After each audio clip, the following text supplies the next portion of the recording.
Hello students, देखिए last lecture में हमने बात की थी प्रिज्म के अंदर किस तरह से, यानी कि आपने पिछले लास्ट लेक्चर के अंदर देखा था प्रिज्म के बारे में हमने पढ़ा था। प्रिज्म के अंदर किस तरह से आपकी कोई भी रे ऑफ लाइट डाइवर्ट कर जाती है, मिनिमम डाइवर्शन देखा था लास्ट लेक्चर के अंदर। साथ में हमने प्रिज्म फॉर्मूला देखा था। देखिए आज का जो लेक्चर है, इस लेक्चर के अंदर हम क्या करेंगे, प्रिज्म के अंदर जैसे कोई भी रे ऑफ लाइट, एक सिंगल रे ऑफ लाइट जब प्रिज्म के अंदर फॉल करती है तो वो सिंगल रे ऑफ लाइट सेवन कलर्स में डिवाइड हो जाती है। ऐसा क्यों होता है, क्या रीजन है उसका, तो आज हम क्या करेंगे, यानी जो हमारा आज का जो टॉपिक है वो टॉपिक क्या है बेटा, कि dispersion of light. Dispersion means यानी कि जब भी कोई single ray of white light, ये क्या है हमारे पास में कोई भी एक व्हाइट लाइट है, ये व्हाइट लाइट जैसे ही प्रिज्म के वन फेस के पर फॉल करती है, ये व्हाइट लाइट क्या कर जाएगी बेटा, सेवन कलर्स के अंदर डिवाइड हो जाती है। ठीक है, यानी सेवन कलर्स हम क्या बताते हैं, सेवन कलर्स क्या करता है, यानी कि जो आपके पास व्हाइट लाइट जो होती है, सिंगल रे ऑफ लाइट, एक व्हाइट लाइट जो होती है वो सेवन कलर्स को क्या करती है, कंटेन करती है। जैसे ही ये एक सिंगल रे ऑफ लाइट, व्हाइट लाइट क्या करती है, प्रिज्म के वन फेस के ऊपर फॉल करती है, जहां पे हम क्या बताते हैं कि प्रिज्म के पास में क्या होते हैं, दो रिफ्लेक्टिंग फेस होते हैं। जब भी कोई रे ऑफ लाइट प्रिज्म के वन रिफ्लेक्टिंग फेस के ऊपर फॉल करेगी, सिंगल रे ऑफ लाइट यानी क्या हो जाती है, सेवन कलर्स में डिवाइड हो जाती है। जब भी कोई एक सिंगल रे ऑफ लाइट क्या हो जाती है बेटा, सेवन कलर्स में डिवाइड हो जाती है, that's phenomena is known as dispersion of light. तो आप डेफिनेशन क्या लिखेंगे इसके अंदर, डेफिनेशन हम बताएंगे डिस्पर्सन मीन्स क्या है, splitting of white light into seven colours. यानी सेवन कलर्स के अंदर कोई भी रे ऑफ लाइट क्या हो जाती है, डिवाइड हो जाती है, ब्रेकअप हो जाती है सेवन कलर्स में, तो यानी हम क्या बोलते हैं, क्या है वो हमारे पास में क्या फॉर्म हुआ है, यानी कि एक डिस्पर्सन हुआ है। यानी इस तरह से सेवन कलर्स में डिवाइड हो जाती है, जहां पे हम क्या बताते हैं कि रेड कलर जो है लीस्ट डाइवेट होता है and violet colour is deviates maximum. Red colour least deviate क्यों होती है और वॉयलेट कलर मैक्सिमम डाइवेट क्यों होती है। और साथ में हमें क्या देखना है कि जब भी कोई रे ऑफ लाइट क्या करती है, प्रिज्म के वन फेस के ऊपर फॉल करती है, सेवन कलर्स में डिवाइड हो जाती है। यानी क्या इसके पीछे रीजन है, देखिए हम क्या लेते हैं, मान लो आपके पास में क्या है, एक ग्लास लैब है। इस ग्लास लैब के ऊपर जब भी कोई रे ऑफ लाइट जाती है तो क्या ये सेवन कलर्स में डिवाइड होती है, नहीं होती। क्यों नहीं होती, क्योंकि यहाँ पे क्या होता है, इसके अंदर हमने बात की थी बेटा, यहाँ पे क्या होता है कि आपके पास में जो प्रिज्म के अंदर दो रिफ्लेक्टिंग फेस होते हैं, और ये दोनों रिफ्लेक्टिंग फेस होते हैं कैसे होते हैं, नॉन पैरेलल्स होते हैं। बट इस केस में जो ग्लास स्लैब है, इस ग्लास स्लैब के अंदर जो दोनों रिफ्लेक्टिंग फेस हैं वो हमें कैसे मिलते हैं, यानी कि पैरेलल मिलते हैं। तो हम क्या बताते हैं कि ग्लास स्लैब के अंदर जब भी कोई रे ऑफ लाइट फॉल करती है तो क्या हो जाती है, यानी कि ऐसे सीधी निकल जाती है, यानी इस तरह से। तो यहाँ पे एंगल ऑफ इंसिडेंस और एंगल ऑफ इमर्जेंस की वैल्यू क्या आती है, इक्वल आती है। But in case of the prism there is no any angle of incidence will be equal to the angle of emergence. तो यहाँ पे हमें क्या देखना है कि किस तरह से, यानी कि जो आपने बताया है डिस्पर्सन हुआ है, क्या रीजन इसका, what is the reason for this cause of dispersion of light. तो इसके लिए आप क्या बताएंगे, क्या रीजन है। तो सबसे पहले कॉज ऑफ डिस्पर्सन, तो देखिए ये जो साइंटिस्ट यानी कि जो कॉचेज साइंटिस्ट थे, उन्होंने इसके ऊपर जो है एक्सपेरिमेंटल जो है वेरीफाई किया था, और फिर उन्होंने जो एक रिजल्ट दिया था कि जो रिफ्रैक्टिव इंडेक्स है, रिफ्रैक्टिव इंडेक्स क्या करता है, वेवलेंथ के, यानी कि कोई भी रे ऑफ लाइट जब आके फॉल करती है तो उसकी वेवलेंथ के ऊपर क्या करता है, वो डिपेंड करता है। तो यहाँ पे ये जो हमारे पास में क्या है, एक कॉचेज रिलेशन है। ये जब भी कोई रे ऑफ लाइट क्या करती है, यानी कि फॉल करती है, तो हर एक रे ऑफ लाइट के पास में यानी कि क्या बताते हैं, अलग अलग वेवलेंथ होती है। देखो मैंने क्या बताया बेटा, रे ऑफ सिंगल रे ऑफ लाइट जो होती है, व्हाइट लाइट जो होती है, वो सेवन कलर्स को कंटेन्स करती है, और सेवन कलर्स के अंदर हम क्या बताते हैं, क्या है, विबग्योर। इस विबग्योर के अंदर अलग अलग कलर्स के पास में वेवलेंथ जो होती है वो सबके लिए क्या है, डिफरेंट है। जहां पे हम बताते हैं रेड कलर के लिए वेवलेंथ क्या होती है, मैक्सिमम होती है, और जो आपके पास में वॉयलेट कलर है, इसके पास में वेवलेंथ जो होती है वो क्या मिलती है, मिनिमम मिलती है। तो यहाँ से इस रिलेशन से हम क्या देख रहे हैं, कॉचेज रिलेशन है बेटा। ये इस कॉचेज रिलेशन से हम क्या बताते हैं कि आपके पास में जो रिफ्रैक्टिव इंडेक्स है, कोई भी रे ऑफ लाइट जब फॉल कर रही है वो किसके ऊपर डिपेंड कर रही है बेटा, inversely proportional to the square of the wavelength. ठीक है, कि कोई भी रे ऑफ लाइट जो है जिस रेडिएशंस के पास में जो भी रे ऑफ लाइट आके फॉल कर रही है किसी भी ग्लास प्रिज्म के ऊपर, तो उस रे ऑफ लाइट की वेवलेंथ क्या होती है, डिफरेंट होती है। जब डिफरेंट वेवलेंथ होगी रिफ्रैक्टिव इंडेक्स भी क्या होगा, डिफरेंट होगा। और बेटा जब रिफ्रैक्टिव इंडेक्स डिफरेंट आ रखा है तो हमने लास्ट लेक्चर के अंदर रिलेशन देखा था कि जब भी कोई रे ऑफ लाइट क्या करती है, डेविएट होती है, तो वहां पे हमने फॉर्मूला देखा था न्यू माइनस 1 इंटू ए, ये रिलेशन हमने देखा था। तो यहाँ पे हम क्या देख रहे हैं कि अलग अलग रे ऑफ लाइट्स के पास में क्या है, रिफ्रैक्टिव इंडेक्स अलग है, तो डेविएशन भी क्या मिलेगा, इनके पास में अलग अलग मिलेगा। तो यहाँ पे सबसे पहले आप क्या बताओगे कि ऐसा क्यों हुआ है, डिस्पर्सन का क्या रीजन है। तो डिस्पर्सन के लिए आप क्या बताएंगे, ड्यू टू द क्या हुआ है, डिफ्रैक्शन हुआ है। दूसरा हम क्या बताते हैं ऐसा क्यों होता है, क्योंकि रे ऑफ लाइट जो है ये रेड कलर सबसे लेस्ट डेविएट होता है, बट वायलेट कलर जो है सबसे ज्यादा मोस्ट डेविएटेड होता है। ऐसा क्यों होता है, तो उसके लिए आप रीजन क्या बताएंगे, क्योंकि रेड कलर के पास में वेवलेंथ सबसे ज्यादा है तो रिफ्रैक्टिव इंडेक्स सबसे कम होगा, और जिसका रिफ्रैक्टिव इंडेक्स सबसे कम होगा वो रे ऑफ लाइट लीस्ट डेविएट होगी। बट जिसके पास में क्या है, वेवलेंथ सबसे कम है, तो वहां पे क्या मिलेगा बेटा, रिफ्रैक्टिव इंडेक्स उसका ज्यादा मिलेगा, और रिफ्रैक्टिव इंडेक्स ज्यादा होगा तो यानी वो रे ऑफ लाइट क्या होगी, मैक्सिमम डेविएट करेगी, यानी लार्ज एंगल से क्या करती है, वो डेविएट करती है। तो यानी कि हम क्या बता रहे हैं कि किस कारण से ऐसा हो रहा है। तो यहाँ से एक रिलेशन आपने ध्यान रखना है, कोज ऑफ डिस्पर्सन, यानी nu is decrease as wavelength will be increase. देखिए हमने विबग्योर बताया, विबग्योर, इस विबग्योर के अंदर हमने क्या बताया, वॉयलेट कलर के पास में जो क्या होती है बेटा, वेवलेंथ जो होती है वो क्या होती है, सबसे कम होती है, जो 400 नैनोमीटर के आसपास हम लेते हैं। और लास्ट में जो रेड कलर आता है इसके पास में 700 नैनोमीटर के आसपास, 750 या 700 के आसपास दिखा देते हैं। तो यहाँ पे इसके पास में लिस्ट वेवलेंथ है और इसके पास में रेड कलर के पास में मैक्सिमम वेवलेंथ है।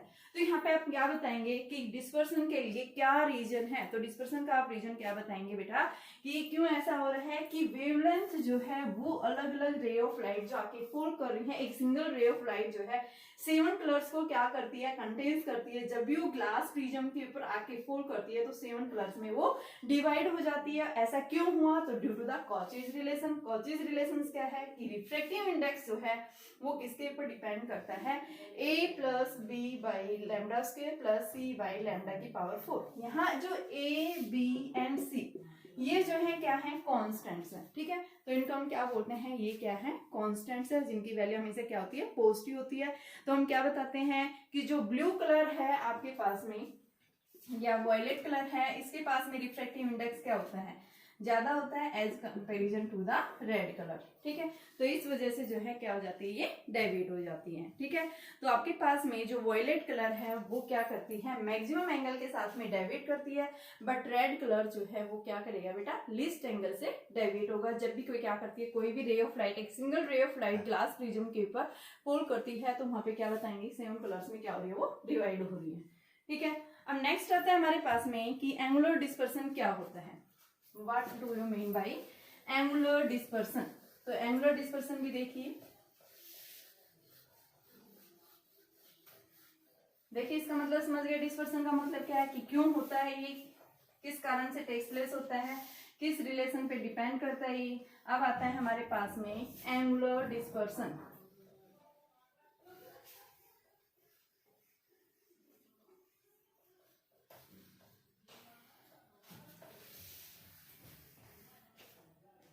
एंगुलर डिस्पर्सन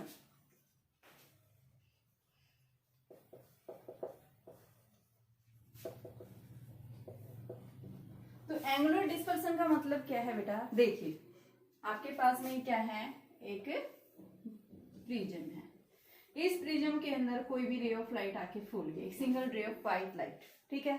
जैसे ये व्हाइट लाइट आके फॉल हुई है, क्या हो गया इसके अंदर, ये 7 कलर्स में डिवाइड होगी, इस तरह से थोड़ा सा डेविएट होगी, ये रेड कलर, ये वॉयलेट कलर, ये इंसिडेंट रे थी।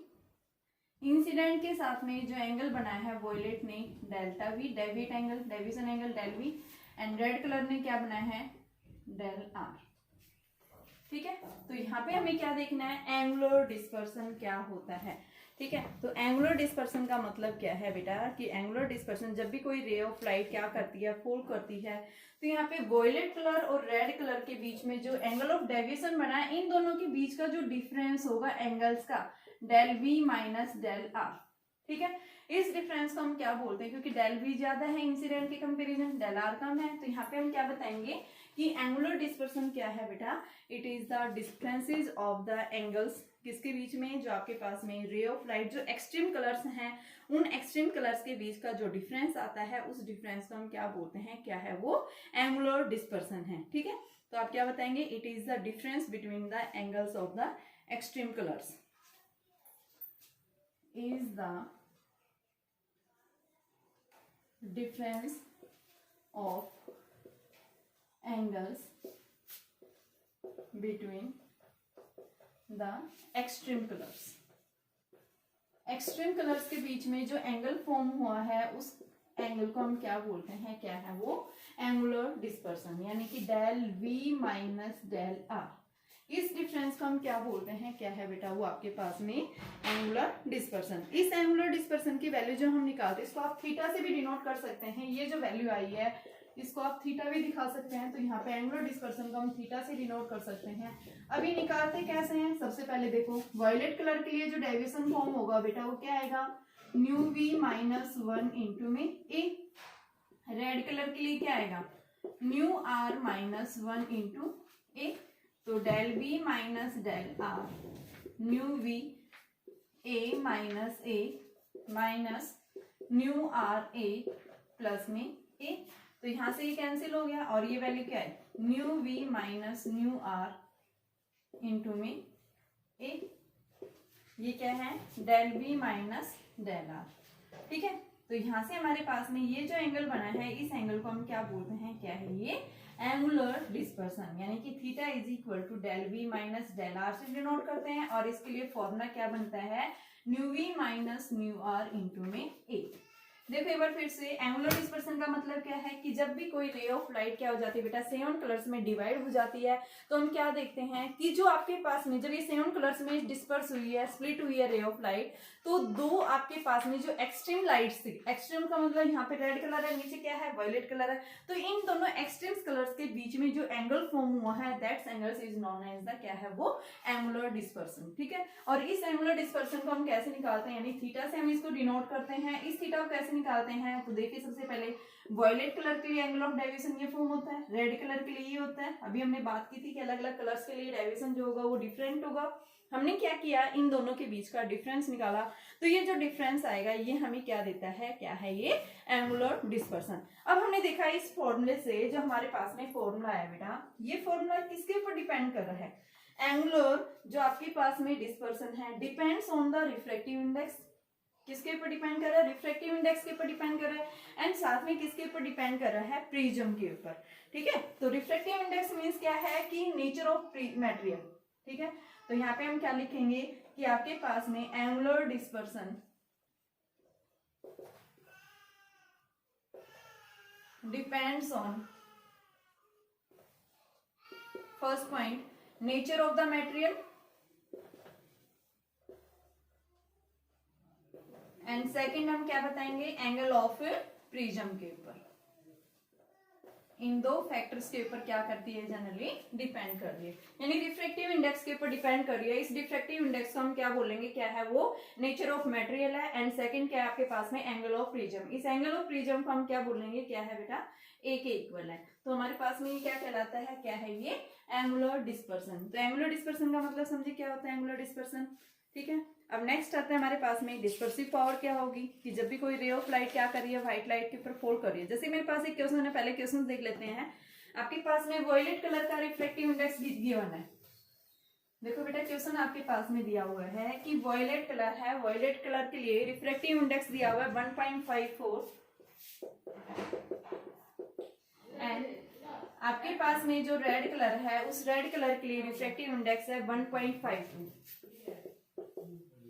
ठीक है, तो यहां से हमें क्या निकालना है, और इनका एंगल ऑफ प्रिज्म जो है वो 10 डिग्री दिया हुआ है, 10 डिग्री दिया हुआ है। क्या पूछा है, कैलकुलेट द एंगुलर डिस्पर्सन, इनके बीच का एंगुलर डिस्पर्सन निकालिए। तो एंगुलर डिस्पर्सन अभी हमने पढ़ा था, थीटा इज इक्वल टू क्या होता है, del V minus del R, और del V minus del R को हमने क्या लिखा था, new we minus new are into में ए। सबसे पहले इन दोनों का डिफरेंस ले लो आप, किसके बीच का, रिफ्रैक्टिव इंडेक्स, रिफ्रैक्टिव इंडेक्स किसका है, ये दो एक्सट्रीम कलर्स हैं, ये एक्सट्रीम कलर्स कौन कौन सा बेटा, वॉयलेट कलर और दूसरा कौन सा है, रेड कलर। तो वॉयलेट कलर के लिए रिफ्रैक्टिव इंडेक्स 1.54 और दूसरे के लिए 1.52। एंगल ऑफ प्रिज्म 10 डिग्री दिया हुआ है, ठीक है। तो ये हमारे पास में कितना बन जाएगा, 0.02 इंटू में 10 डिग्री, और जब हम इसको सॉल्व करते हैं तो ये हमारे पास 2/100 इंटू में 10 डिग्री, ये आपके पास में क्या आ गया, 2/10 यानी 0.2 डिग्री। और यूनिट जो एंगल है, ये एंगल की यूनिट हमेशा क्या होती है, रेडियन में यूनिट होती है। तो इसकी यूनिट हम क्या बताएंगे, या तो डिग्री यूनिट होगी एंगल की, या फिर क्या होगी, रेडियन, ठीक है। एंगल की हमेशा यूनिट क्या होती है, या तो डिग्री होती है या रेडियन होगी, ठीक है। तो आपको जो क्वेश्चंस मिलेंगे इसके ऊपर एंगुलर डिस्पर्सन पे इस तरह से क्वेश्चंस मिलेंगे। तो देखिए अभी आगे डिस्पर्सिव पावर किसको कहेंगे, आगे आता है, इसके डायमेंशनल फॉर्मूला क्या होगा, देखो आपके पास थीटा क्या होता है, L/R होता है, ऊपर भी लेंथ है नीचे भी रेडियस है, लेंथ और रेडियस, रेडियस यानी लेंथ की फॉर्म में, तो L/L यानी कि डायमेंशनल लेस। तो हम क्या बताएंगे, एंगुलर डिस्पर्सन जो है कैसी क्वांटिटी है, एक डायमेंशनल लेस क्वांटिटी है, और इसकी यूनिट क्या मिलती है बेटा, या तो डिग्री मिलेगी या फिर क्या मिलेगी, रेडियन होगी। एंगल की यूनिट यही होती है ना, रेडियन। तो हमारे पास में यूनिट क्या होगी इसकी, रेडियन या फिर क्या मिलेगी, डिग्री मिलेगी। नेक्स्ट है डिस्पर्सिव पावर। डिस्पर्सिव पावर का मतलब क्या होता है, देखिए डिस्पर्सिव पावर भी जो है रेशो है, ये किसके बीच का रेशो है, it is the ratio of the angular dispersion to the mean deviation, ठीक है। कि आपके पास में क्या होगा, it is the ratio of dispersive power.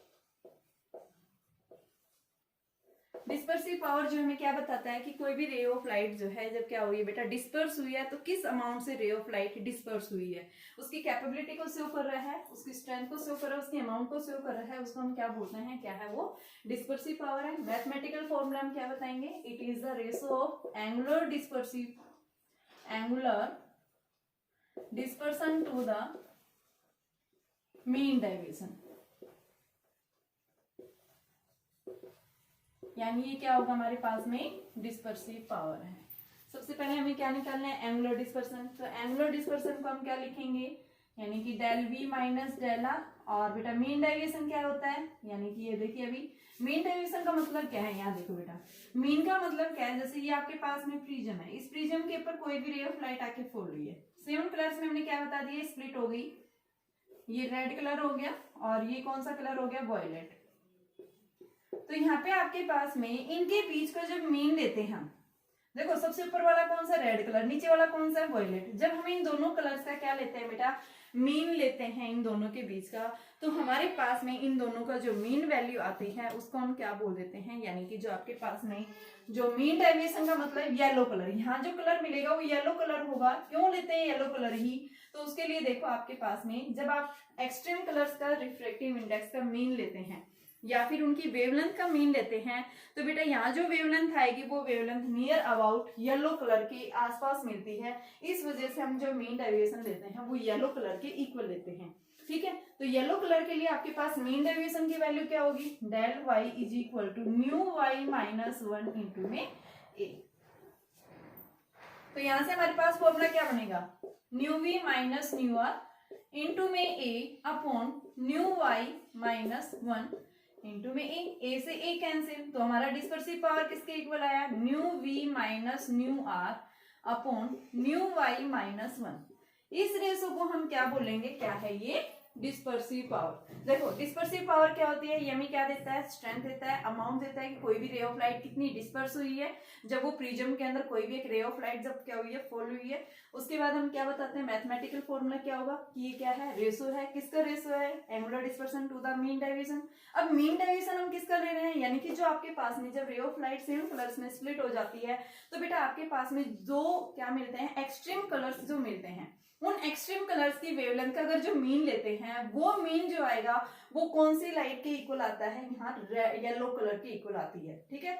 आप मान लो रेड कलर की वेवलेंथ ली, और दूसरी कौन सी ली आपने, वॉयलेट कलर, और इनकी वेवलेंथ का मीन लेते हैं, तो आपके पास में जो ये मीन वेवलेंथ जो आएगी उसकी वेवलेंथ जो होगी वो किसके अबाउट होगी, येलो कलर के इक्वल होगी। तो इस वजह से हम मीन डेविएशन बोलते हैं, और मीन डेविएशन किसका लेंगे, येलो कलर का। ठीक है, तो यहाँ पे येलो कलर के लिए आपने डेविएशन पढ़ा है nu Y minus one into में, ए से ए कैंसिल हो गया, तो हमारे पास में डिस्पर्सिव पावर का जो फॉर्मूला बना वो क्या मिला बेटा, nu we minus new are upon में न्यू वाई माइनस वन। ये मैथमेटिकल क्या है, इसका फॉर्मूला है। और एंगुलर डिस्पर्सन हम ये भी लिख सकते हैं, क्या होगा, ये डिस्पर्सिव पावर इंटू में मीन डेविएशन भी हम लिख सकते हैं। ये डिपेंड करता है क्वेश्चन आपको किस तरह का दिया हुआ है। ठीक है, जैसे मेरे पास ये क्वेश्चन है, देखिए डिस्पर्सिव पावर किसके ऊपर डिपेंड करता है, ये डिस्पर्सिव पावर बेटा मटेरियल के ऊपर डिपेंड करता है कि आपकी कोई भी जो है प्रिज्म है यानी किस मटेरियल की बनी हुई है।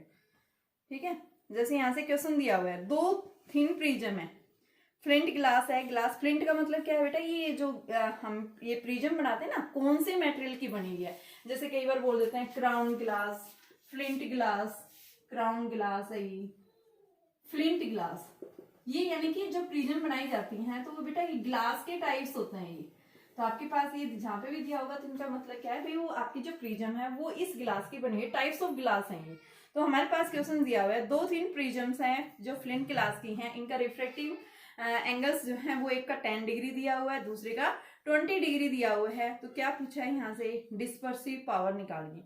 तो डिस्पर्सिव पावर हम कैसे निकालेंगे, वही सिंपल कि आपके पास में dispersive power is equal to, ये फॉर्मूला लिखा है ना, ये वॉयलेट रेड दोनों के लिए दे रखा है, और न्यू वाई इनका मीन ले लो।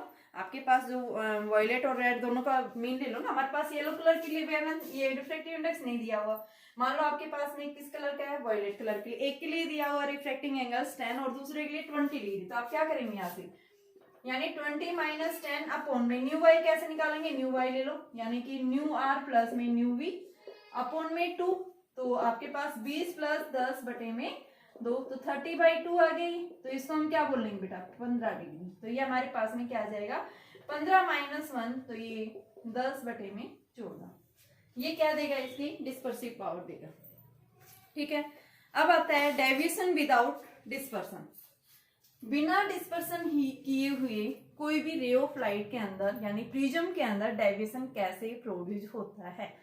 क्या टॉपिक अभी नेक्स्ट हमारे पास में, डेविएशन विदाउट डिस्पर्सन, कि जब भी कोई रे ऑफ लाइट क्या कर रही है, किसी भी प्रिज्म ग्लास प्रिज्म के ऊपर फॉल कर रही है, तो कोई भी रे ऑफ लाइट बिना डिस्पर्सन किए हुए क्या कर रही है बेटा, वो कि डेविएट हो रही है। तो उस केस में हम क्या फॉर्मूला निकालेंगे।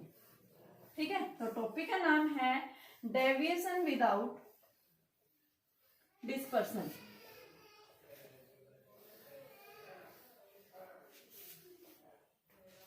Deviation without dispersion.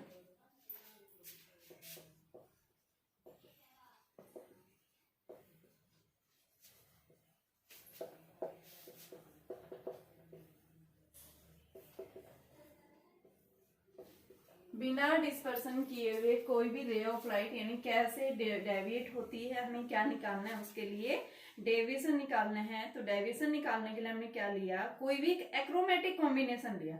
एक्रोमेटिक के अंदर क्या है, यानी कि आपके पास में दो प्रिज्म का हमने क्या ले रखा है बेटा, कॉम्बिनेशन ले रखा है। यानी एक प्रिज्म हमारी सीधी रखी हुई है तो दूसरी प्रिज्म हमारी कैसी है, इन्वर्टेड है। जब भी कोई रे ऑफ लाइट उसमें से फॉल करती है तो वहां पे नेट डिस्पर्सन क्या होगा, हमेशा 0 होता है।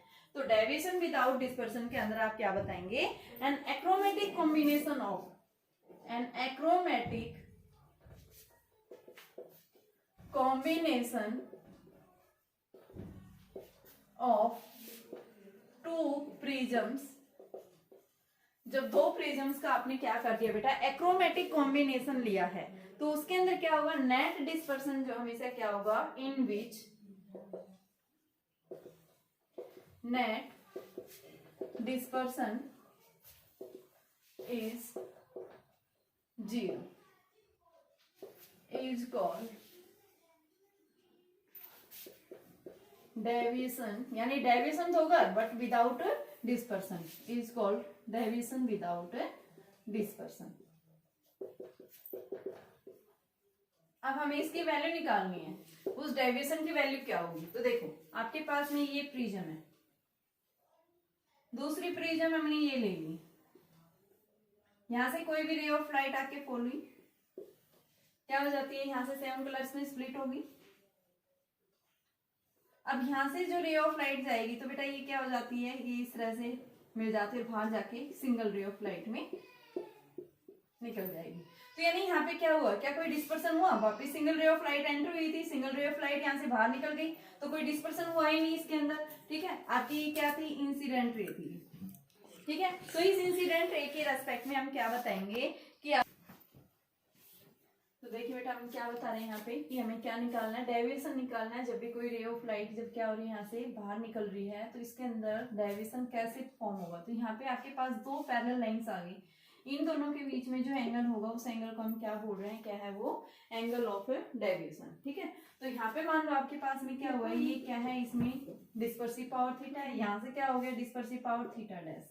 और हम क्या बता रहे हैं कि जब भी आपके पास में कोई भी दो प्रिज्म्स रखी हुई हैं तो उनके बीच में डिस्पर्सन जो है वो हमेशा क्या होता है, जीरो, लेकिन डेविएशन फॉर्म होता है। हमें क्या करना है, इस डेविएशन की वैल्यू को डिटरमाइन करनी है। तो कैसे डिटरमाइन करेंगे, तो यहाँ पे हम क्या लिखेंगे, नेट जो आपके पास में डिस्पर्सिव पावर क्या होता है, जीरो होता है, नेट है ये। तो नेट किसके इक्वल है, यानी थीटा प्लस थीटा डैश, ये यहाँ पे थीटा है, यहाँ पे क्या है, theta dash is equal to zero. तो थीटा की वैल्यू क्या होगी, यहाँ पे मान लो आपके पास में ये दो कलर्स निकले बेटा, एक रेड कलर दूसरा वॉयलेट कलर। रेड कलर के लिए आपके पास में डिस्पर्सिव पावर क्या पड़ा था, new we minus new are into में ए, प्लस में इसके लिए क्या पड़ा है, nu v dash minus new r dash into में ए डैश। ये प्रिज्म है, इसका एंगल ऑफ प्रिज्म मान लो ए डैश है, इसका क्या है, ए है। ठीक है, तो ये किसके इक्वल आ गया, जीरो आ गया। तो अब हमें निकालना क्या है, सबसे पहले इस एंगल ऑफ प्रिज्म के लिए क्या है कि जो इन्वर्टेड प्रिज्म है, जब यहाँ से रे ऑफ लाइट बाहर निकलेगी तो एक सिंगल रे ऑफ लाइट बाहर निकलती है, तो इसका मतलब क्या मतलब है कि एंगल ऑफ प्रिज्म क्या होगा, तो उसको हम निकालेंगे। क्या आएगी value, nu we minus new are into में A is equal to nu we minus new r dash into में ए डैश। और इसकी वैल्यू कैसी होती है, नेगेटिव, तो ए डैश की वैल्यू हमारे पास में क्या आएगी, minus nu we minus new are into में A upon nu v dash minus new r dash. ये क्या है हमारे पास में, एंगल ऑफ प्रिज्म। और एंगल ऑफ प्रिज्म ये वैल्यू कैसी है, नेगेटिव। नेगेटिव है, इसका मतलब क्या है कि जो सेकंड प्रिज्म है वो कैसी रखी है बेटा, इन्वर्टेड है, उसकी पोजीशन कैसी है, उल्टी है। ठीक है, और उल्टी होने की वजह से यानी इन्वर्टेड होने की वजह से यहाँ पे हम क्या बताएंगे, एंगल ऑफ प्रिज्म क्या होगा, यहाँ पे नेगेटिव हुआ। तो यहाँ पे हम क्या दिखाएंगे, नेगेटिव साइन क्या इंडिकेट कर रहा है, here negative sign indicates that prism is inverted, कि जो प्रिज्म की जो पोजीशन है सेकंड प्रिज्म वो कैसी है बेटा, इन्वर्टेड है। कि आपके पास ये कंडीशन है कि भाई बिना डिस्पर्सन किए हुए जो डेविएशन फॉर्म होगा वो तभी फॉर्म हो सकता है जब दो प्रिज्म्स, यानी कि अगर आपने दोनों को सीधा रख दिया बेटा, दोनों प्रिज्म सीधी रख दी, तो सीधे लेंगे तो वहां पे क्या हो जाएगा, डिस्पर्सिव पावर क्या हो जाएगी, उसकी कितनी ज्यादा बढ़ जाएगी। तो हमें क्या लेना है कि डिस्पर्सन जीरो रखना है, तो डिस्पर्सन को बिना डिस्पर्स किए हुए वहां पे एंगल ऑफ डेविएशन कैसे फॉर्म होगा। तो हमें क्या देखना है, डेविएशन दिखाना है, और डिस्पर्सिव एंगल यानी डिस्पर्सिव पावर हमें क्या दिखानी है, उसकी जीरो दिखानी है। तो इसके लिए हम क्या करेंगे, दो प्रिज्म्स लेंगे, एक प्रिज्म हम सीधे रखेंगे, दूसरी प्रिज्म कैसे लेंगे, उल्टी कर देंगे। ठीक है, इन्वर्टेड लेंगे, तो यहाँ पे हमारे पास में जो डिस्पर्सन होगा वो क्या मिलेगा, जीरो मिलेगा, लेकिन यहाँ डेविएशन हमें फॉर्म होगा। तो वो डेविएशन निकालेंगे। सबसे पहले हमने क्या निकाला, जो सेकंड प्रिज्म हम इन्वर्टेड रख रहे हैं उस सेकंड प्रिज्म की जो एंगल ऑफ प्रिज्म आएगा वो क्या होगी, तो वो वैल्यू हमने निकाली। अब हमें क्या निकालना है, यहाँ पे डेविएशन निकालना है। तो डेविएशन जो फॉर्म होगा, मान लो इस प्रिज्म के द्वारा डेविएशन डेल्टा हुआ, इस प्रिज्म के द्वारा डेल्टा डैश, तो यहाँ पे हम क्या लिखेंगे, टोटल डेविएशन जो आ रहा है, टोटल डेविएशन जो फॉर्म हुआ है वो किसके इक्वल आ रहा है बेटा, total is equal to delta plus delta dash. मान लो फर्स्ट के द्वारा जो है डेल्टा एंगल ऑफ डेविएशन है, सेकंड के द्वारा कितना है, डेल्टा डैश। अब देखो बेटा मैंने यहाँ पे क्या लिखा है, थीटा प्लस थीटा, यानी टोटल डिस्पर्सिव पावर जो है वो किसके इक्वल है भाई, theta plus theta dash is equal to zero. और देखो हमने पिछले फॉर्मूले में क्या पढ़ा था, ओमेगा इज इक्वल टू क्या पढ़ा था आपके पास में, थीटा बाई डेल पढ़ा था। तो थीटा को हम क्या लिख सकते हैं, ओमेगा डेल। सिमिलर हम दूसरे के लिए लिख सकते हैं, तो omega dash is equal to theta dash by delta dash. तो यहाँ से थीटा डैश की वैल्यू क्या आ जाएगी, ओमेगा डैश डेल्टा डैश। अगर मैं इस इक्वेशन के अकॉर्डिंग वैल्यू पुट करूं तो मेरी इक्वेशन क्या बन जाएगी, यानी कि ओमेगा डेल प्लस में omega dash del dash is equal to 0, और यहाँ से हम डेल डैश निकालेंगे तो डेल डैश की वैल्यू कितनी आ जाएगी, तो देखिए यहाँ से डेल डैश निकालेंगे तो omega del is equal to minus omega dash del dash, del dash क्या आ जाएगा omega by omega dash into में डेल, और ये नेगेटिव वैल्यू आ गई। इसकी वैल्यू यहाँ पे उठा के पुट कर देंगे तो हमारा जो फॉर्मूला है वो फॉर्मूला किसके इक्वल बनेगा, वो देखिए। देखो हमें निकालना क्या है, डेविएशन दिखाना है। बिना डिस्पर्सन किए हुए डेविएशन कैसे फॉर्म होगा, हमने एंगल ऑफ प्रिज्म निकाला, एंगल ऑफ प्रिज्म हमारा नेगेटिव आ रहा है, और ये नेगेटिव क्या इंडिकेट कर रहा है कि प्रिज्म जो आपकी कैसी है, सेकंड इन्वर्टेड रखी हुई है, तभी डिस्पर्सन 0 होगा। ठीक है, अब यहाँ से हम क्या लिखेंगे, टोटल डेविएशन जो फॉर्म होगा वो किसके इक्वल आएगा, डेल्टा प्लस डेल्टा डैश। यहाँ पे हमने डेल्टा रख दिया, और डेल्टा डैश की जगह हम क्या रखेंगे, minus omega by omega dash into में डेल्टा डैश। तो यहाँ से बेटा ये डेल्टा डैश की जगह डेल्टा आएगी। ठीक है, डेल्टा डैश की तो वैल्यू पुट की है मैंने, तो ये वैल्यू मेरे पास आ गई डेल्टा इंटू में 1 minus omega by omega dash. ये हमारे पास में क्या आएगा, टोटल डेविएशन फॉर्म होगा। जब भी दो प्रिज्म्स कैसे रखी हुई है, इन्वर्टेड, एक सीधी है तो दूसरी इन्वर्टेड है, तो उस केस में वहां पे बिना जो है डिस्पर्सन किए हुए जो डेविएशन फॉर्म होगा उस डेविएशन की वैल्यू ये है। ठीक है, अब देखो क्वेश्चन किस टाइप का मिलता है। सबसे पहले देखो आपको फॉर्मूला एक तो ये याद रखना है, दूसरा फॉर्मूला ये याद रखना है। अब क्वेश्चन किस टाइप से मिलते हैं, देखिए आपके पास में दो प्रिज्म्स है, एक प्रिज्म के लिए एंगल ऑफ प्रिज्म दिया हुआ है 6 डिग्री। ठीक है, और उसके अंदर बेटा क्या दिखा रखा है कि रेड कलर के लिए जो रिफ्रैक्टिव इंडेक्स है 1.55, और वॉयलेट कलर के लिए जो रिफ्रैक्टिव इंडेक्स है वो वैल्यू है आपके पास 1.60, 1.65 है ये, एंड येलो कलर के लिए 1.60। ये तो फर्स्ट है। दूसरा इसमें दूसरी जो प्रिज्म है, फर्स्ट प्रिज्म जो रखी हुई है, अभी मैंने दो प्रिज्म ली थी ना, तो उसमें फर्स्ट प्रिज्म के द्वारा जो डिस्पर्सिव वैल्यू आई थी उसकी वैल्यू ये है। अब सेकंड के द्वारा जो आपके पास में दूसरी फर्स्ट प्रिज्म है, ये सेकंड प्रिज्म के लिए क्या पूछा है, एंगल ऑफ प्रिज्म पूछा है पहले। ठीक है, जब उसके लिए रेड कलर के लिए refractive index nu r dash 1.45, nu v dash 1.60, and yellow colour के लिए रिफ्रैक्टिव इंडेक्स आपके पास में दिया हुआ बेटा 1.50। तो हमें निकालना क्या है, एंगल ऑफ प्रिज्म। तो इस एंगल ऑफ प्रिज्म की वैल्यू अभी देखो मैंने फॉर्मूला रखा था, यही फॉर्मूला रखो। न्यू वी की वैल्यू कितनी है 1.65, न्यू आर कितना है 1.55, न्यू वी डैश कितना है 1.60, न्यू आर डैश कितना है 1.45, इंटू में angle of prism 6 degree minus 0.10 upon में कितना आ जाएगा बेटा, ये 5,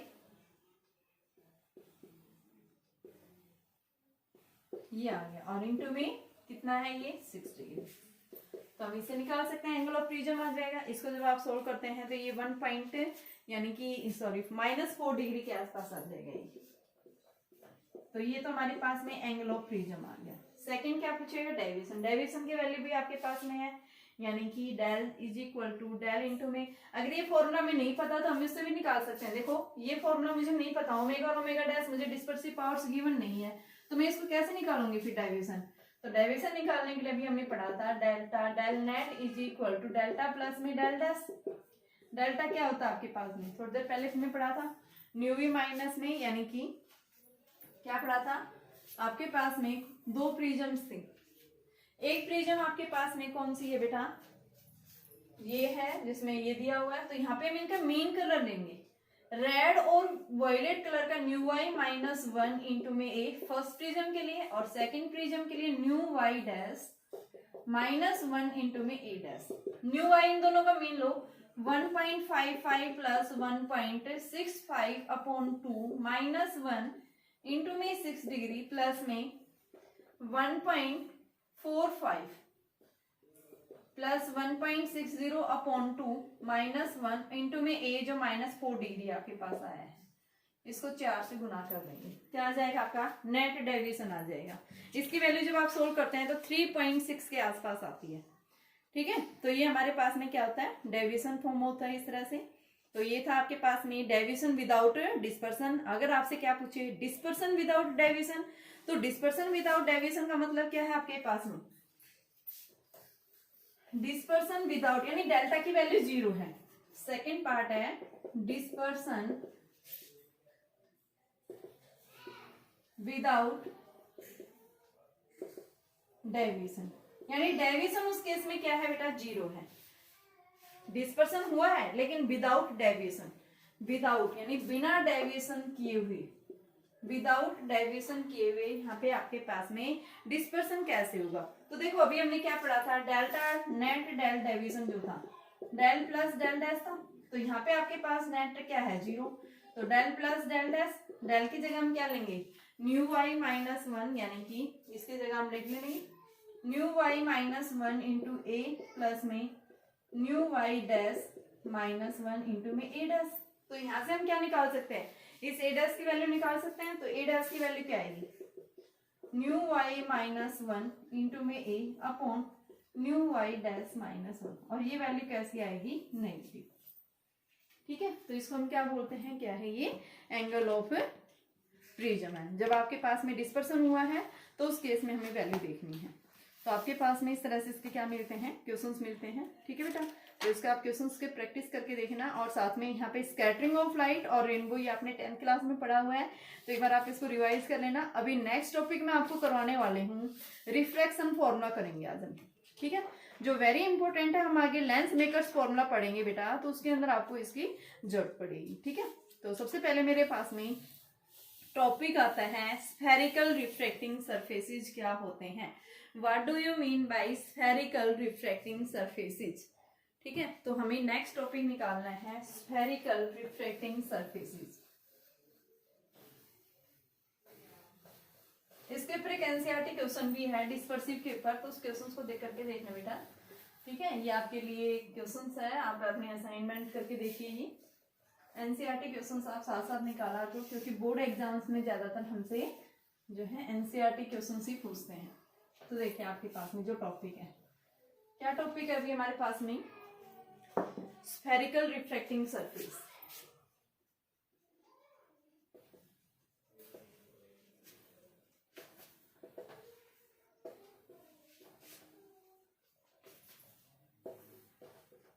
स्फेरिकल रिफ्रैक्टिंग सरफेस यानी हम क्या बताते हैं कि जो आपके पास में स्फेयर के ही क्या होते हैं ट्रांसपेरेंट मटेरियल्स, यानी कि हम क्या बताते हैं रिफ्रैक्टिंग सरफेस होते हैं, जहां कहां से फॉर्म होते हैं, स्फेयर से फॉर्म होते हैं, ठीक है। जैसे मान लो आपके पास में एक स्फेयर है, इस स्फेयर का अगर हम क्या ले लेते हैं, इस तरह से दो पार्ट्स ले लेते हैं। आपके पास में एक पार्ट तो ये इस साइड यूं बन गया, इसका सेंटर था ये, तो एक पार्ट तो मेरे पास में यहां से मैं ये बना रही हूं, ये पार्ट ले लिया, इसका सेंटर ये हो गया, ठीक है। इस तरह के सरफेस को हम बोलते हैं कॉन्वेक्स रिफ्रैक्टिंग सरफेस, जिसका सेंटर ऑफ कर्वेचर कहां लाई कर रहा है, उसके इनसाइड। दूसरा हमारे पास में ये बना, यानी कि इस तरह से इसका सेंटर ऑफ कर्वेचर कहां लाई कर रहा है, आउटसाइड। तो ये हमारे पास में क्या बना, कॉन्वेक्स कॉनकेव रिफ्रैक्टिंग सरफेस, जहां पे हम ये क्या बताते हैं रेयर मीडियम है, ये क्या बताते हैं डेंसर। तो यानी हम क्या बताते हैं जो स्फेरिकल रिफ्रैक्टिंग सरफेस होता है ये क्या है, एक आपके पास में ट्रांसपेरेंट रिफ्रैक्टिंग मटेरियल होता है, और उस ट्रांसपेरेंट रिफ्रैक्टिंग मटेरियल का ही क्या होता है ये एक जो है पोर्शन होता है, जिसके अंदर हम दो सरफेसेस कंसीडर करते हैं। फर्स्ट सरफेस हमारा कैसा होता है कॉन्वेक्स रिफ्रैक्टिंग सरफेस, जिसके अंदर सेंटर ऑफ कर्वेचर जो होगा वो उसका अंदर होगा, और दूसरे सरफेस के लिए सेंटर ऑफ कर्वेचर कहाँ लाई करता है, उसके आउटसाइड लाई करता है। तो इसको हम क्या बोलते हैं concave refracting surface, and second क्या है कॉन्वेक्स रिफ्रैक्टिंग सरफेस। अब देखो बेटा, जब आपके पास में रिफ्रैक्टिंग सरफेस जब फॉर्म होते हैं, तो इस रिफ्रैक्टिंग सरफेस के अंदर जो हमारे पास में जो बेसिक्स हैं हमें वो पता होना चाहिए। देखो मेरे पास में ये बना, एक तो सरफेस मेरे पास इस तरह से फॉर्म हुआ, ये जो मैं बता रही हूँ ये क्या है, इसका सेंटर ऑफ कर्वेचर। ये जो फॉर्म हुआ इसको हम क्या बोलते हैं, क्या है ये एंगुलर अपर्चर, जो इसका डायमीटर एक तरह से आप बता सकते हैं, क्या बोलेंगे इसको एंगुलर अपर्चर। जो इसमें से सेंटर में से जो लाइन पास हो रही है इसको हम क्या बोलते हैं प्रिंसिपल एक्सिस, क्या बोलेंगे इसको, प्रिंसिपल एक्सिस। एंड जो ये बीच से कट हो रहा है इसको हम क्या बोलते हैं, पोल। जो भी डिस्टेंसेस आप यहाँ पे मेजरमेंट करेंगे कहाँ से लेंगे, पोल से लेंगे। ये क्या है, पोल। पोल के राइट साइड हम क्या लेते हैं, पॉजिटिव। पोल के लेफ्ट साइड अगर मेजरमेंट कर रहे हैं तो नेगेटिव ले रहे हैं। अगर आप प्रिंसिपल एक्सिस से अपराइट मेजरमेंट कर रहे हैं तो पॉजिटिव लेना है। अगर आप प्रिंसिपल एक्सिस के डाउन यानी नीचे की तरफ मेजरमेंट कर रहे हैं तो उस केस में आपने क्या लेनी है, वैल्यू नेगेटिव लेनी है। ठीक है, तो सबसे पहले हमने क्या बताया कि आपके पास में पोल क्या होता है। तो पोल का मतलब क्या है कि आपके पास में जो सेंट्रल पार्ट जो होता है इस रिफ्लेक्टिंग सरफेस के अंदर, जहां से प्रिंसिपल एक्सिस क्या हो रही है उसमें से पास हो रही है, तो जहां पे एंटर हुई है उस पॉइंट को हम पोल बोल देते हैं। ये क्या है, इसका सेंटर ऑफ कर्वेचर है ये। ठीक है, जिसको हम क्या बोलते हैं, जो स्फीयर था उस स्फीयर का जो सेंटर बनता है वो इस सरफेस के लिए क्या होगा, सेंटर ऑफ कर्वेचर का काम करेगा। ठीक है, थर्ड हम क्या बताते हैं, अपर्चर। अपर्चर क्या है, ये एक्स वाई जो है आपके पास, एक्स पी वाई भी आप बोल सकते हैं कि जो ये सर्कुलर डायमीटर मिल रहा है, इस सर्कुलर या इस एंगुलर डायमीटर को हम क्या बोल देते हैं, क्या है वो, अपर्चर है। ठीक है बेटा, अब आपके पास में जब भी आप ये रिफ्रैक्शन फॉर्मूला पढ़ रहे हैं तो इसके लिए हमें कुछ मेजरमेंट्स यानी कुछ अजम्पशंस हमें लेके चलनी है।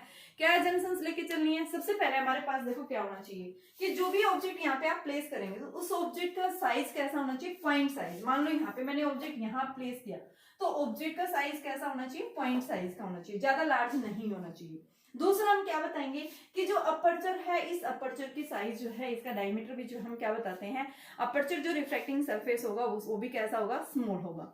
तीसरा हम क्या बनाते हैं कि प्रिंसिपल एक्सिस के साथ में जो भी इंसिडेंट रे है, रिफ्लेक्टेड रे है, जो भी एंगल्स बनाएंगे वो कैसे बनेंगे बेटा, स्मॉल बनेंगे। क्यों बनेंगे स्मॉल, क्योंकि हमारे पास में जो ये रिफ्लेक्टिंग सरफेस है, इस रिफ्लेक्टिंग सरफेस का जो अपर्चर है वो क्या है, स्मॉल है। और इसका अपर्चर स्मॉल होने की वजह से या जो एंगल्स लेंगे वो भी हम क्या लेंगे, स्मॉल लेंगे। ठीक है, तो ये मेरे पास में कौन सा सरफेस है, इसको क्या याद रखेंगे, कॉन्वेक्स रिफ्लेक्टिंग सरफेस। और जो दूसरा बनता है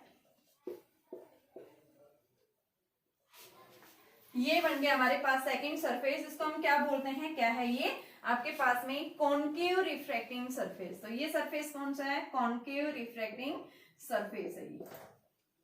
तो कॉन्वेक्स और कॉनकेव में क्या बेसिक डिफरेंस है, ये इनमें बेसिक डिफरेंस है, convex refracting surface and concave refracting surface. अब बात करते हैं हम कि इनमें डिफ्रैक्शन फॉर्मूला हम कैसे निकालते हैं। ठीक है बेटा, तो देखिए आपके पास में जो टॉपिक आता है रिफ्रैक्शन फ्रॉम, जब भी कोई रे ऑफ लाइट क्या करिए, रेयर से कहां जा रही है, डेंसर मीडियम में जा रही है, कौन से सरफेस के लिए, कॉन्वेक्स सरफेस के लिए हम ले रहे हैं।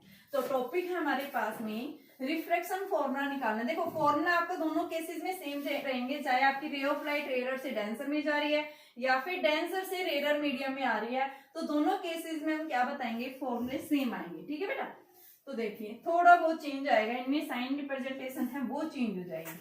इमेज चाहे आपकी रियल बने या वर्चुअल बने उसके ऊपर डिपेंड नहीं करता, ये सिर्फ डिपेंड करता है कि आपकी ray of light rare medium से डेंसर में जा रही है फिर डेंसर से रेयर मीडियम में, उस केस में रिफ्रैक्शन फॉर्मूला हमारा क्या हो जाता है, चेंज हो जाता है।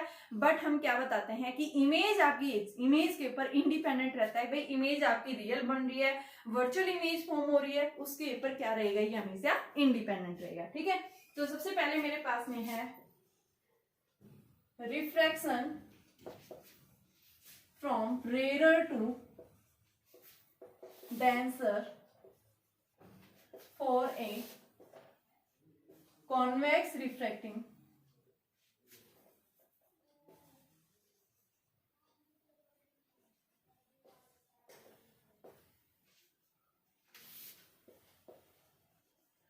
Refracting surface. लो बेटा ये रिफ्रैक्टिंग सरफेस, तो इसके लिए मैंने ये लिया सरफेस, ये सरफेस ले लिया, ये मेरे पास में मैंने मान लिया डेंसर मीडियम है, इस डेंसर मीडियम का रिफ्रैक्टिव इंडेक्स न्यू है, ये क्या है मेरे पास में रेयर मीडियम का रिफ्रैक्टिव इंडेक्स हमने 1 ले रखा है, ये क्या हो गया डेंसर, ये क्या हो गया इसका पोल, ये क्या बन गया इसका centre of curvature, refractive index इसका न्यू है, ये XPY क्या मान लिया हमने, एक एंगुलर अपर्चर मान लिया। ठीक है, सबसे पहले मैंने क्या बनना कि जब इमेज फॉर्म हो रही है कैसी बन रही है, real, when image is form real, जब रियल इमेज फॉर्म हो रही है, ये हमारा ऑब्जेक्ट है।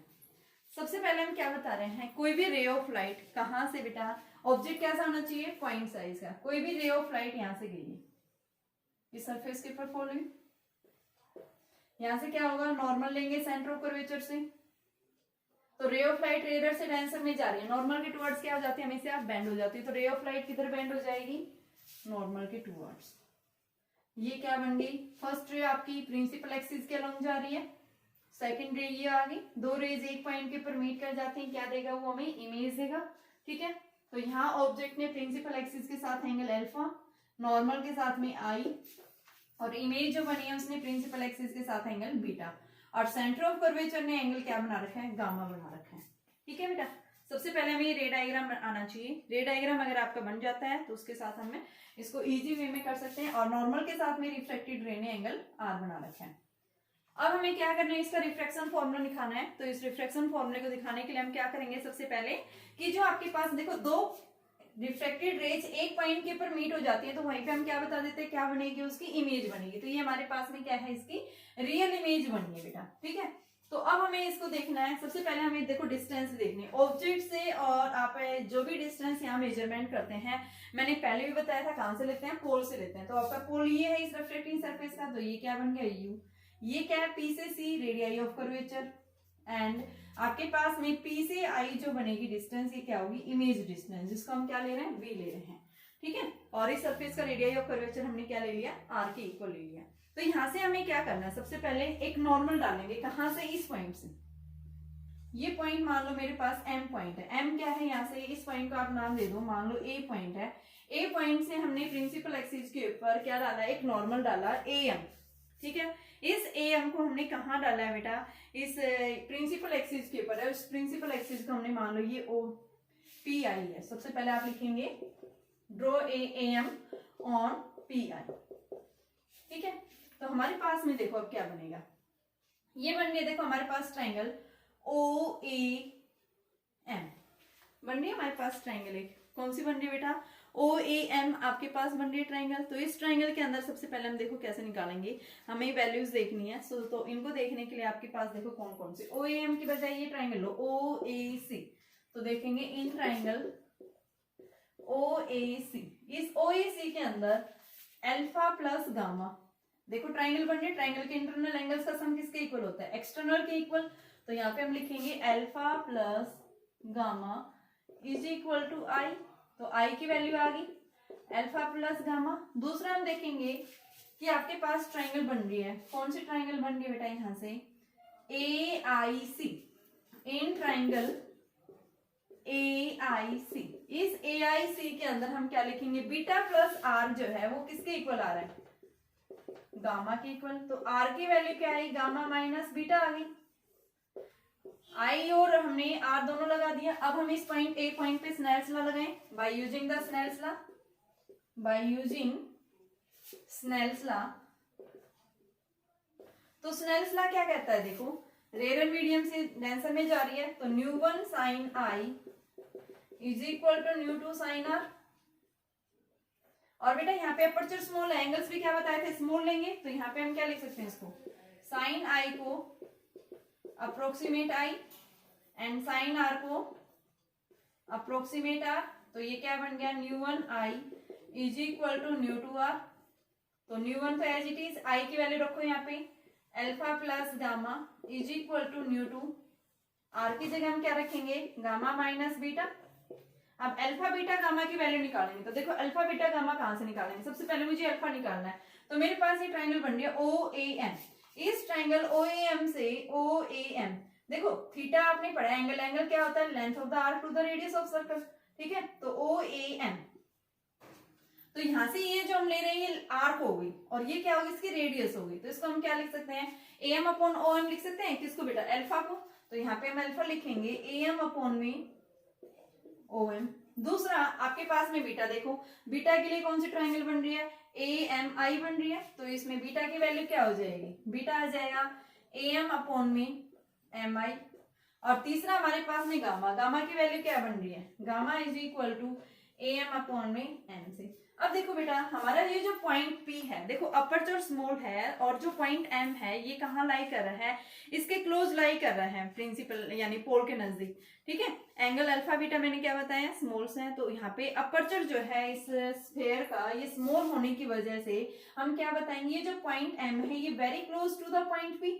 ठीक है, तो हम क्या बताएंगे, due to the aperture of the refracting surface is very small, so point M is lies very close to the pole. तो जो भी डिस्टेंसेस आप लेंगे वो पोल से लेंगे, ना कि M पॉइंट से लेंगे। तो यहाँ पे लिखेंगे हम as the aperture of refracting surface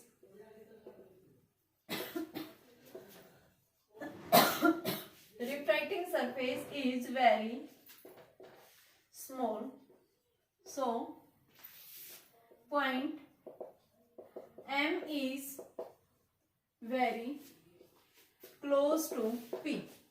ठीक है, तो हम क्या लेंगे बेटा, जो भी डिस्टेंस है हमारे पास में OM है उसको हम अप्रोक्सीमेट क्या लिख देंगे, OP। दूसरा हमारे पास जो MI है उसको अप्रोक्सीमेट PI, और तीसरा हमारे पास जो MC है उसको हम अप्रोक्सीमेट PC। ये डिस्टेंसेस लेंगे। ठीक है, तो देखो हमारे पास ये इक्वेशन क्या बन जाएगी, मैं इसको मिटा रही हूँ जो मैंने स्टार्टिंग में ली थी इक्वेशंस। देखो एक बार मैं फिर से बता देती हूँ। सबसे पहले हमने क्या लिया, एक जो है कॉन्वेक्स रिफ्रैक्टिंग सरफेस लिया। कैसा है, कॉन्वेक्स रिफ्रैक्टिंग। तो कॉन्वेक्स रिफ्रैक्टिंग सरफेस लिया, ये क्या है, इसका पोल है, ये सेंटर ऑफ कर्वेचर है। ओ हमने क्या माना, एक ऑब्जेक्ट माना। सबसे पहले रे ऑफ लाइट जा रही है ऑब्जेक्ट से, तो ये क्या हुई, जैसे सरफेस पे आके फॉल करेगी तो सेंटर ऑफ कर्वेचर से निकल गई। रे ऑफ लाइट रेडर से डेंसर में जा रही है तो डेंसर की तरफ बैंड हो जाती है, तो यहाँ पे ये क्या मिली, दूसरी ray of light principal axis के लॉन्ग जा रही है। तो देखो दो रिफ्रैक्टेड रे जहां पे मीट कर जाती है वो क्या कहलाता है उसका, यानी कि इमेज। तो ये फाइनल इमेज है। तो इसने देखो बेटा, इंसिडेंट रे ने प्रिंसिपल एक्सिस के साथ एंगल अल्फा, नॉर्मल के साथ आई, यहाँ रिफ्रैक्टेड रे ने नॉर्मल के साथ आर और प्रिंसिपल एक्सिस के साथ में एंगल बीटा बना दिया। सिमिलर सेंटर ऑफ कर्वेचर ने प्रिंसिपल एक्सिस के साथ है गामा। तो यहाँ पे हमने क्या डाला, सबसे पहले AM एक नॉर्मल डाला PI के ऊपर, और यहाँ से मेरे पास ट्रायंगल बन रही है OAC। इस ट्रायंगल में दो इंटरनल एंगल्स का सम एक्सटर्नल के इक्वल है। तो यहाँ पे मैंने लिखा alpha plus gamma is equal to i, तो एंगल ऑफ इंसिडेंस की वैल्यू निकाल दी। दूसरी मेरे पास बन रही है AIC के अंदर, तो इस AIC में भी वही इंटरनल एंगल्स का सम जो एक्सटर्नल के इक्वल है, तो ये हमारे पास में R की वैल्यू आ गई। ठीक है, अब मैंने इस पॉइंट के ऊपर स्नेल्स लॉ लगा दिया, तो स्नेल्स लॉ से मेरे पास ये इक्वेशंस बन गई। और फिर मैंने बताया कि बेटा अपर्चर स्मॉल है, तो अपर्चर स्मॉल होगा तो एंगल्स भी स्मॉल है, तो साइन आई को हम क्या लिख सकते हैं, आई के इक्वल, और साइन आर को क्या लिख सकते हैं, आर। आप इसको tan की फॉर्म में भी ले सकते हैं। भाई साइन आई किसके इक्वल है, tan आई। tan आई भी क्या होता है, परपेंडिकुलर अपॉन बेस, तो वही मैंने अप्लाई किया है। और एंगल की डेफिनेशन क्या होती है, length of arc to the radius of circle. तो आर का हमने AM के इक्वल ले ली और ये क्या दे दी, इसकी रेडियस। तो इस तरह से हम इसको लिख सकते हैं। ठीक है, अब फिर मैं उसके बाद में बता रही हूँ कि यहाँ पे जो अपर्चर जो है सरफेस का कैसा है, वेरी स्मॉल है, और वेरी स्मॉल होने की वजह से जो पॉइंट M है ये किसके नजदीक लाई कर रहा है, पोल के नजदीक। तो जो भी डिस्टेंस हम मेजरमेंट करेंगे वो पोल से लेंगे। ठीक है, तो यहाँ से मैंने क्या लिखा, OM is near about OP, MI is near about PI, और MC जो है नियर अबाउट किसके इक्वल लेंगे, PC के इक्वल लेंगे। तो यहाँ से देखो हमारे पास ये इक्वेशन क्या बन जाएगी। तो देखो आपके पास में µ1 यानी कि रखो यहाँ पे, इसकी जगह AM रखो, AM अपॉन में OP, या पहले आप इसकी वैल्यू रख लो OM प्लस में गामा, गामा की वैल्यू AM अपॉन में MC, µ2 AM अपॉन में गामा, गामा की वैल्यू क्या है MC, minus beta AM minus MI। तो ये µ1 AM common through out cancel हो जाएगा, और 1/OM माइनस प्लस में 1/MC, µ2 1/MC माइनस 1/MI। अब M को अप्रोक्सीमेट मैंने किसके इक्वल बताया, P के इक्वल। तो µ1 1/OP plus 1/PC, µ2 1/PC minus 1/PI। आप फॉर्मूला अप्लाई करेंगे, µ1 O से P डिस्टेंस किसके इक्वल है, O पॉइंट ये है हमारा पास में, और P पॉइंट कौन सा ये, तो ये किसके इक्वल है, न्यू। तो ये लेफ्ट साइड लाई कर रहा है, तो माइनस 1/U प्लस में P से C क्या होगा, 1/R, पॉजिटिव होगा क्योंकि राइट साइड जा रहा है, is equal to µ2 PC 1/R minus p से आई, देखो राइट साइड है तो राइट साइड हम कैसे रहेंगे पॉजिटिव, तो ये प्लस माइनस ही होगी क्योंकि बीच में माइनस लगा हुआ है, तो ये हमारे पास वैल्यू आ गई। अब इसको हम सोल्व करेंगे तो देखिए बेटा हमारे पास में क्या फॉर्मूला बन जाएगा इसका, nu minus nu by u plus nu by r is equal to nu by r minus nu by v. तो यहां से हम इसको लिख सकते हैं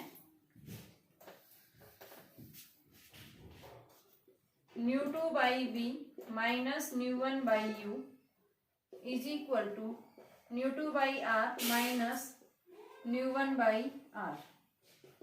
तो nu minus nu by r और ये nu by v minus nu by u. तो ये फॉर्मूला आपने देखना, जब भी कोई रे ऑफ लाइट एरर से डेंसर में जाती है तो हमें हमारे पास में रिफ्रैक्शन फॉर्मूला ये बनेगा बेटा, ठीक है। यहाँ तक मैंने बात कर ली थी, उसके बाद मैंने इनकी वैल्यू अल्फा बीटा गामा की वैल्यू पुट कर दी, एम को थ्रू आउट कैंसिल कर दिया, एम पॉइंट जहाँ पे था उसकी जगह मैंने पी लिख दिया और फिर इनकी डिस्टेंसेस पुट कर दी, उसको हमने सोल्व कर दिया। तो ये हमारे पास में क्या आ गया, रिफ्रैक्शन फॉर्मूला है। ये किस केस में आया बेटा, जब भी कोई रे ऑफ लाइट कहाँ से कहाँ जा रही है, रेयर से डेंसर में जा रही है, चाहे इमेज आपकी रियल बने चाहे इमेज आपकी वर्चुअल बने, हमेशा फॉर्मूला ये याद रखना है, ठीक है। तो नेक्स्ट हम डेंसर से रेयर, चाहे रियल हो चाहे वर्चुअल, वो मैं नेक्स्ट लेक्चर में बात करेंगे, ठीक है। तो इस फॉर्मूले को ध्यान रखना बेटा, इसके न्यूमेरिकल्स और इसका जो नेक्स्ट टॉपिक है वो अगले लेक्चर में हम डिस्कस करेंगे।